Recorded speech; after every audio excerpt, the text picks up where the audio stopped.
Garden bed delivery!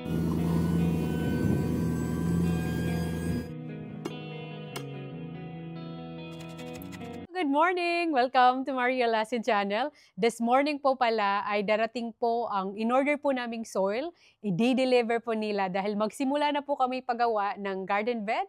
Ito po talaga ang dream po namin. Kaya bumili po kami ng malaking lupa dahil gusto po namin maging self-sufficient po kami. Ang unang first project na unlock po namin nung gumawa po kami ng bahay ng manok, ngayon ay nag-harvest na po kami ng mga itlog. And this project, mananim na po talaga kami sa aming backyard. At nandito na nga po ang binili po naming lupa sa halagang $150. Dineliver na po nila. Ganyan po karami. Mataba po ito na lupa. Mostly po talaga yung mga lupa na binibili po dito sa Australia. With may mga fertilizer na po sila, kaya madali lang po talaga lumaki ang mga tanim mo. At ganyan po ang kulay niya, kaya I think magandang lupa po ang binili po namin. At nakisuyo na lang po kami na pinalagay na lang po namin sa likod kung saan po kami magsimula pananim, continue lang po kung saan ang aming mga manukan.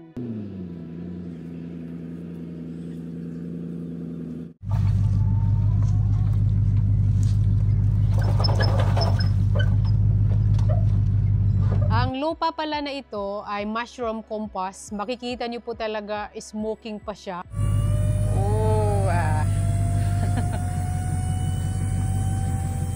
¿Cómo para?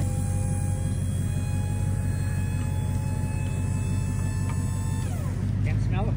Yeah, I know. It's an interesting smell. Yeah. Ganyan po siya karami. Actually, it's kind of very strong smell. And hopefully po, sapat na po ito sa aming start po pananim. And maybe magdagdag pa po kami mamaya. And patapos na po siya, i-make sure na malinis talaga yung youth niya. Kaya yan, nahuhulog po yung mga soil. Garden bed delivery! Marami po kami nito ang garden bed. Kailangan lang po namin ito i-sit up. Kung saan po namin gusto mag-start pananim. Kaya, yes. And say hi to our chicken. Hello, chuk-chuks. Alam nyo, since the last time ako nag-harvest ng eggs is, hindi na po ako nag-harvest. Pinabayaan ko na po dito yung mga itlog. Sobrang dami na. Nagbe-build up na po. Tingnan nyo po dito. 3, 6, 7. May nangingitlog pa dyan. 2. And meron din po dito sa likod. Meron pong 4. I believe dyan sa ilalim ng nesting box, meron pong 3 eggs. Hindi po muna kami nag-harvest dahil marami pa kaming eggs since the last time po kami nag-harvest. Now, magsimula na po tayo. I'm planning po, dito po ilalagay ang mga garden bed para hindi rin masyadong makita itong mga shed. Ito yung ginawa naming chicken pens. Meron po ditong tangke. At dito ko po ilalagay ang aming garden bed. Maglagay po kami dyan ng mga poste, tapos maglagay po tayo ng netting.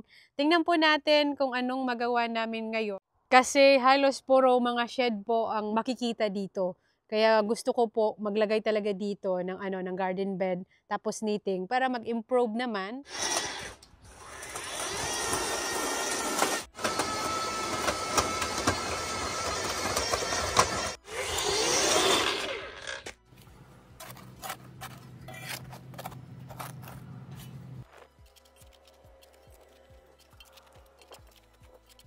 Ganyan po siya kalalim, 40 centimeters. And magsimula na po si David sa isa.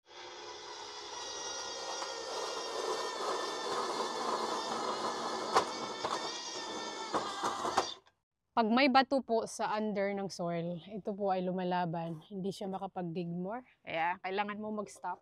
And ngayon, digging ulit po si David. At tinulungan ko na po si David mag-digging para po mapadali ang aming trabaho. Mga 50 centimeters po ang aming target. Sa totoo po, tuwing may mga project po kami sa aming property, excited po talaga ako at masaya po ako na ginagawa namin ang mga bagay na ito dahil at the end of the day, pag matapos po ang aming project, ay may reward naman po. Isang napakalaking dream po para sa amin na pagandahin po ang aming backyard. Makikita nyo naman po, super dry. Nandito po kasi kami sa South Australia and countryside, kaya medyo dry po talaga. Kaya ang target po namin, bigyan po ng buhay ang aming backyard. Hopefully po, maging success po kami sa aming plano. Progressing na po kami guys. Marami na po kaming nabutas. Grabe. Exercise na to, workout. Palaging busy po kami. And yes, kailangan lang po namin i-dig po talaga mga 50 centimeters. Hindi po kasi kami ngayon gagamit ng semento. Except po, nung gumawa kami ng chicken pens, gusto po kasi namin mas strong po talaga yung bahay ng manok. So ngayon ay wala pong semento.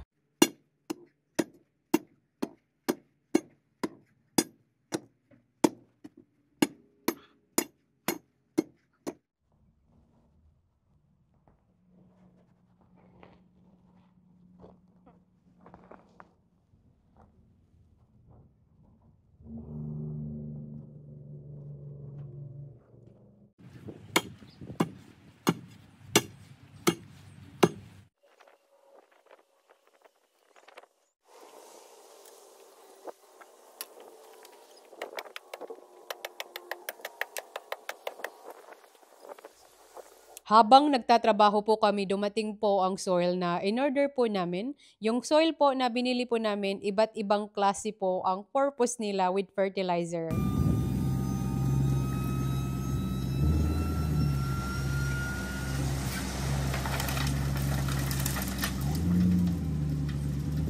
It's all good po, lahat na measure na po bawat butas. And ito po pala yung naiwan na poste from our chicken pens, kaya magagamit po namin ito. And kahapon po ay nanguha po kami ng libreng poste, dyan lang po opposite. Marami po silang tinanggal na poste actually. And ang kinuha po namin mga 10. Ito po, magagamit po namin ito dito po sa aming garden bed na ginawa po namin. Okay pa naman po siya except po at the end, pero I believe okay lang po siya kasi simple lang naman po na garden bed ang gagawin po namin. Maka-stop lang po kung anong mga animals na kakainin po yung mga tanim namin dito. Ito na, maglalagay na po kami ng poste. Okay. Ibabalik lang po namin yung lupa na hinukay po namin. The reason hindi po namin lagyan ng simento, baka kasi in the future tatanggalin namin. So you never know. Much better na lupa lang po ang ilalagay namin. The line, we need to measure, honey. That's good. And this one, kailangan itong tubig. And the center, kailangan nasa center siya.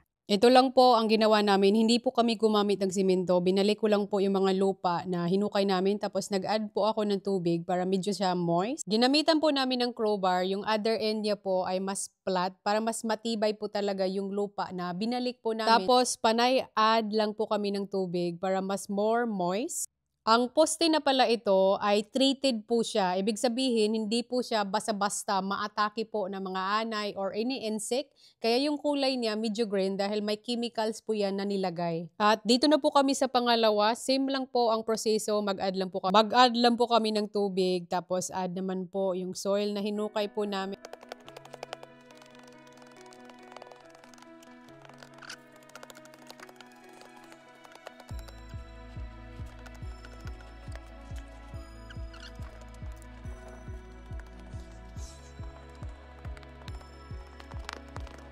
Another one more, pang 3 poste na po ito.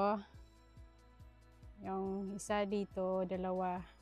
Doon na po tayo.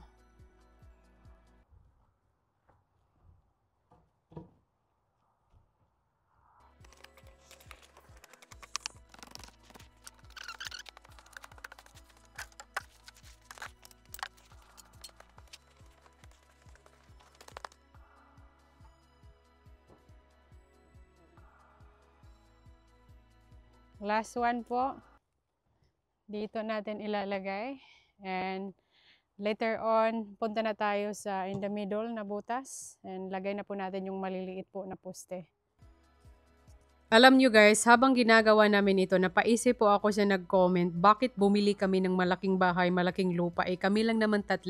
Bakit hindi kami bumili ng maliit na bahay, maliit lang na lupa? So ito na po ang kasagutan. Ang dami po naming plano, especially po si David, mahilig po talaga sa gardening. Kaya hindi lang dito ang project namin, mas more pa later on dahil nga malaki po ang aming backyard. Kinuha na po namin yung maliliit na poste. Plano ko po, ilalagay po siya in the middle, pero makikita niyo po, medyo short short lang po talaga siya and it doesn't look good kumpara po sa ibang poste. Kaya gagamitin na lang po namin ito sa ibang project. Bibili na lang po kami ng another poste na kasing height po sa ibang poste. Dinelever na po agad yung pinabili po naming poste. Yung binili pala namin ngayon, nakaka-deliver lang po. Yung size niya is 230 centimeters. Yung poste na po na nandito na is 250. Kaya medyo short lang pala ang binili po namin. Pero hindi na po namin ibabalik. Gawa na lang po ng paraan, i-cut na lang po namin yung poste namin from 250 to 230 centimeters para po pantay po siya. Yung poste po na maliliit po na kinuha po namin just opposite to our property, mga nasa 180 po yun. Sobrang short lang po talaga, kaya magagamit na lang po namin yun for another project. At mag-measure na po ako from 250 to 230 centimeters para i-cut na lang po natin ito. Magsimula na po kami i-cut ang poste from 250 to 30 cm. Meron po kami ditong pruning saw. I believe makapag-cut po ito dahil maliliit lang naman po ang poste. This is quite strong. So ganito lang po i-on. It's very powerful. Meron pong safety dito just in case po mag-kickback. Ayan po, protection po yan. And yes, hopefully po makapag-cut, kaya simulan na po natin. Dave gonna start to cut. First time po itong gamitin ni Dave. May mga marka na po ako na nilagay dyan. Hopefully okay lang. Dave is wearing mask dahil ang poste na po ito ay treated, may chemicals po siya.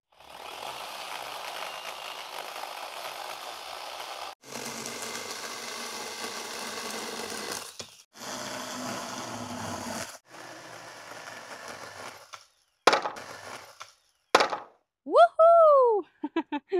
All done! Matapos namin nilagay lahat ng poste, ito na po ang ginagawa namin. Nilalagay na po namin ang net. As in, ang purpose po talaga na bakit lalagyan po namin ito, baka po kakainin lang po ang aming mga garden ng animal. I mean, baka wala pong chance, lalaki agad po sila. Since we have experience, mag-install po ng bahay ng manok, ginamit lang po namin yun na ideas. Pretty much, nagamit lang po ako ng staple. Yan lang po ang ginawa ko. In-staple ko lang po. Yung end po ng net, pinasok ko po talaga siya sa inside. So, hanggang pababa, makikita niyo po yung net. Na-staple ko na po hanggang pababa. Hindi na po ako gumamit ng wire, like yung setup namin pareha sa manok. Baka kasi mapunit, matanggal pag super windy. Kaya ganito na lang po yung style natin. Alright, honey, keep going. Alam nyo guys, kahit kami mismo ang gumagawa ng mga DIY project po namin, hindi mo talaga pa rin maiwasan gumastos. Itong net po na ginamit po namin, binili po namin ito sa Bunnings. For 6 meters ay $98. Ganyan po siya kamahal. Pero isang malaking bagay po talaga na malaking natipid po namin na kami po mismo ang gumagawa ng mga project po namin dahil napakamahal po dito kumuha po ng labor. Sa pangalawang poste na po pala kami, ang trabaho ni Deb ay sinasabihan ko sa kanya, kailangan niya talaga i-pull yung net para mas more tight po siya at mas neat po tingnan. Habang nagtatrabaho po kami, sa totoo ang oras napakadali. Kaninang umaga pa lang kami nagtatrabaho. Ngayon ay pahapon na, hindi ko po alam kung matatapos po itong trabaho namin ngayon.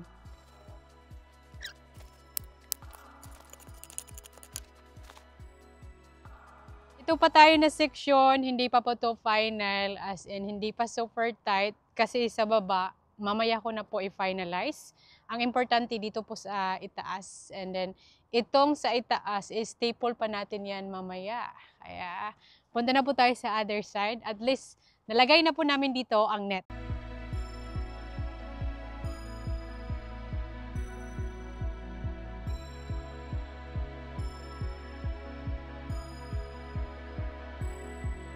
Same process lang po ang kailangan gawin, and kailangan mo talaga maging patient kasi wala po talagang madaling trabaho na mangyari agad ang gusto mo. Habang ginagawa ko ito, as in nai-excited na po talaga ako. Makikita niyo po, parang gumanda na po agad ang aming backyard. Ibang kulay, green, parang nabuhay po ang aming backyard. Pag gumawa po kayo ng ganito, kailangan talaga 2 tao, may tagahawak, may taga-staple. Pag maglagay po talaga ng net, mas maganda po talaga pag tight po siya. Kagaya po nito, kailangan talaga i-pull ni Dave ang net more on the right side. Mas maganda po tingnan ang net. At sa pang-tatlong net na po tayo, madali lang po talaga itong gawin kumpara po na gumawa po kami ng bahay ng manok. Pero of course, nakakapagod din po siyang gawin dahil ang daming involved po talaga. Laka dito, laka doon, palibot-libot ka talaga. Ang dami naming exercise. At pag magdigging po kayo ng butas, grabe yung muscle mo talaga na never mo nagagamit, magagamit mo talaga.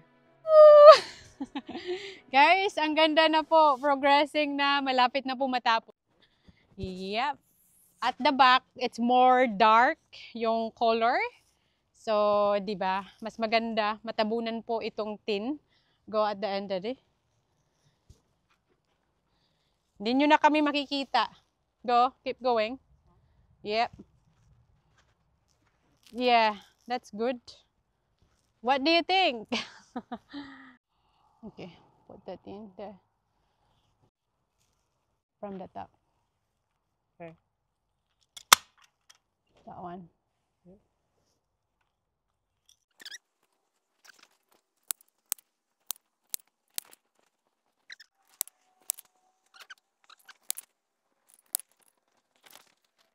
Okay, that's good. Pull it. Oh. Okay, yeah. Keep going it. This is actually. I know. All right, come over here. Okay, good. Pull it as much as you can. Pretty tight, isn't it? Yeah, that's good. That's enough. Down.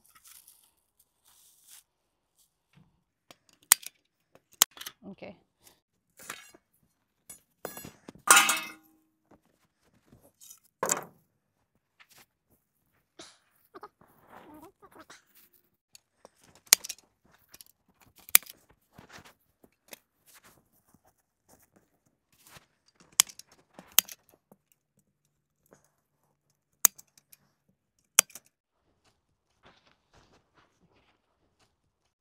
Hold it. Yep.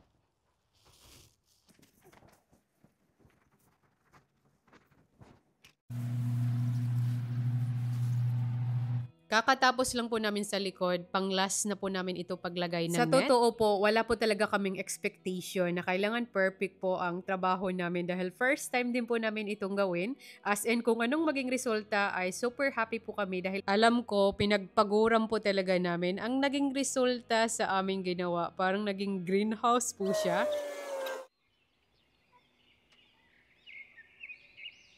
Hello, good morning. Kumusta po kayong lahat? Kahapon po ay hindi pa talaga kami natapos, hindi pa namin na-finalize. Pero nalagay na po namin lahat ng net. Ngayon ay mag-continue po kami sa aming trabaho. Ito pa pala guys, ang natapos namin kahapon. Makikita niyo po ay hindi pa po ito finalize. Pero pasok po tayo. Ganito po siya ka-wide sa ilalim.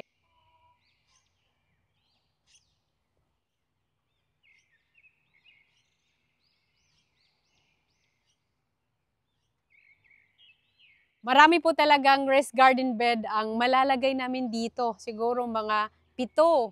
And matibay naman po siya. Sa itaas pa po kasi ang na-staple namin. Kailangan namin to i-make sure na hindi masyadong magmumove pag super windy. Sticks. Gagamit po tayo ng stick. Lalagay po natin to. Ganyan po ang itsura niya. Hopefully okay lang siya. Alright, start na po tayo.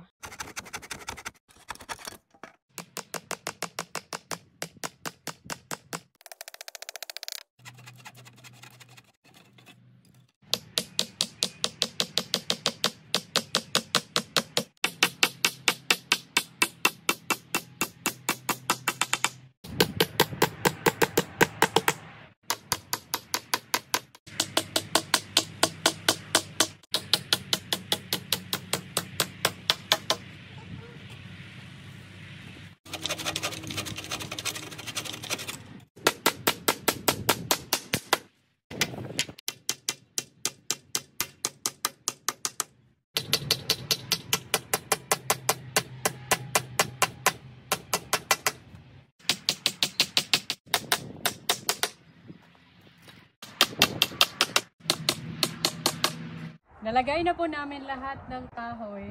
Ngayon, ang gagawin po natin, sa inside na po tayo mag-staple. Ito lang po yung gagawin namin ni Dave mamaya.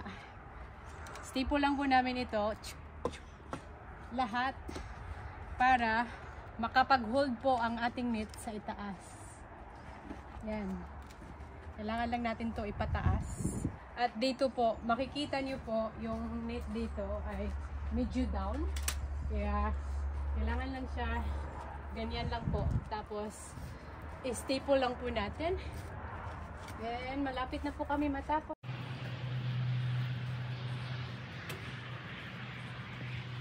At sa wakas, ito na po ang last na gagawin po namin. Kailangan lang po namin i-staple po ang knit sa kahoy po na nilagyan po namin all the way around. It's been 2 days po since ginawa po namin ang trabaho na ito. Siyempre, grabe po talaga yung effort po namin pero masaya po kami na nagtutulungan po talaga kaming mag-asawa.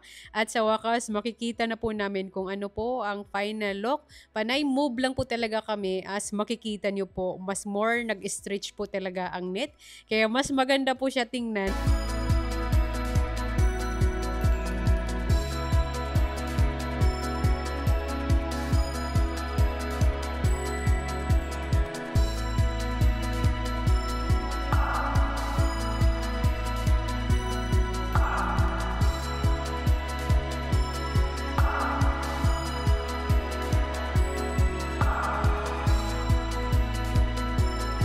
At dahil patapos na po kami, ipapakita ko po muna sa inyo ang before and after. Before po ito po ang itsura niya. As in, wala pa talaga ditong garden bed.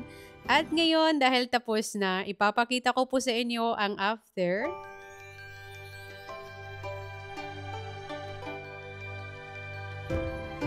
At sa wakas guys, tapos na po kami. Makikita niyo po. Mas more tight na po talaga dahil nilagyan po namin ng kahoy. Ito po sa itaas, mararamdaman nyo po, matibay na po talaga. Sa ibaba po ay medyo loose pa po siya. Kaya po nilagyan ko po ito ng kaunting net sa ibaba. Dahil titibay lang din to mamaya pag maglagay na po kami ng garden bed. Dahil yung garden bed ay mabigat po siya. So later on, okay lang po to siya. Punta tayo sa likod. Makikita nyo po, mas maganda na po ang ating net kaysa po kanina. At dito po sa likod, same din po. Yan. Ang ganda na po. Dito po sa other side, same lang din po. Ganyan po siya, kaganda. At isa lang po talaga ang hindi ko nagustuhan na section dito po. Yung ginamit po kasi na poste ni David, hindi ko po talaga napansin. May mga kaunting sanga-sanga pala siya, kaunti. Kaya medyo is not very plain this area. Dahil yung poste ay medyo po may mga sanga-sanga pero okay lang po. Masaya pa rin po ako sa resulta. Pasok po tayo sa inside. Garden bed na lang po talaga ang kulang. Nag-improve po talaga. Ito kanina makikita nyo po before. As in down po siya. Ngayon, mataas na siya. Parang nag-stretch po lahat ng net namin. Since nilagyan po namin ng kahoy at nag-staple lang po kami, same lang po to the other side. Maramdaman nyo, mas matibay na po ang aming net. And bukas po, mag-continue po ulit si Maria Lasin. Maglagay na po kami dito ng garden bed. Yung garden bed namin dito ay nag-aantay lang po. At syempre, kailangan po natin ng pinto. Kaya gagawa naman po ako ulit ng pinto since nakagawa na po ako before. Same style lang po ang gagawin po namin. Gala, Sylvester is here. Kakabalik niya po sa school, kaya nag-stop na din po kami. Bukas na po kami mag-continue kasi Sylvester is going to harvest the eggs. I have a propeller airplane. What do you got there? Propeller airplane. An airplane? Can you show me how it's work? Woohoo! Say hello, Chuk Chuk. Hello, Tutu. Can you pick one chicken? Wow! Getting expert catching chooks. You can put it down now. Yeah, when I give them food and they eat it, I'll catch one and they eat it. Okay. Let's have a look how many eggs you got here. Guys, it's been in the last few days since the last time we harvest. Nung nag-video po ako, yun po ang last time na nag-harvest po kami ng eggs. Let's see how many eggs you can harvest today. Let's have a look. Over here. Oh, can you count how many eggs, Sylvester? 1, 2, 3, 4, 5, 6, 7. Yes, 7 eggs. Oh, done. Be careful. Ang laki ng eggs nila, oh. You can pick the last one first. All right, okay. We got 7 eggs. All done, Sylvester. Let's go at the back. Be careful, okay? Do not crack them. Oh my God! Oh, wow! Kirtan! That's a lot of eggs here. Kirtan! The other day, hindi po yung ganyang karami. Nag-build up po talaga sila. Laying eggs all the time. 1, 2, 3, 4, 5, 6, 7, 8. 8. 9, 10, 11, 12, 13, 14, 15, That one? 16, 17, 18, 19, 20, 21, 22. Look at this one. This one, guys, since matagal na po kami hindi nakapag-harvest, maybe 3 to 4 days. Tingnan nyo, there's 1 egg. It's been cracked. Siguro, dahil mabibigat po yung manok namin. Ewan ko po. And I think, Sylvester, there's more eggs at the back. You wanna have a look? How many eggs there? Tell me. 1, 2, 3, 4. And 4, then I'll collect it. 4 eggs? Yeah. Go, collect them, darling. See the noise egg. She didn't have crack. They didn't have crack? Can you show me? Alam nyo, hindi lahat ng itlog ay madumi po. Kasi sabi nila before, bakit ang linis ng egg mo? Yung iba parang hindi makapaniwala, sobrang dami. Ang bilis po mangitlog ng aming manok. Hindi po lahat ng iniitlog po nila ay madumi, pero kung tingnan nyo po sa malayo, malinis po siya. Pero pag ilapit po, tingnan nyo, you can see may mga kaunting dumi po siya. Pero ganito po talaga, hindi po lahat ng iniitlog nila ay madumi. Minsan may dumi kaunti, pero hindi po talaga perfecto. Kagaya po nito, kung tingnan nyo po, malinis siya tingnan. If you go close, makikita nyo po, may mga kaunting dumi lang po siya. Go, darling. Nilagay niya dyan. Oh, there's hay in there. Yeah, Oh, the hay. because you put them there. There's a lot of egg, isn't it, Sylvester? Ang mga chok, super curious. Nandito na din sila, pumasok na din sa bahay nila since nandito kami sa bahay nila. Really full. It is nearly full. Go.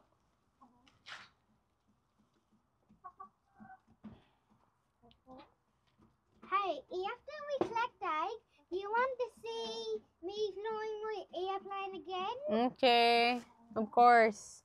Really full. Nearly.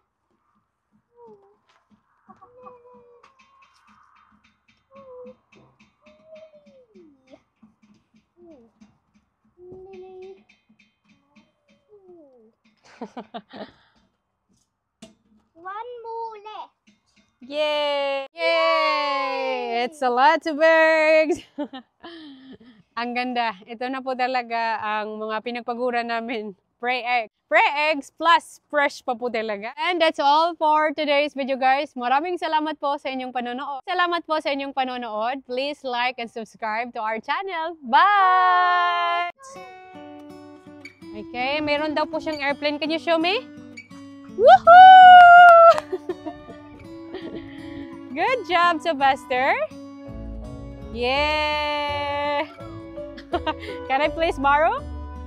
Yee!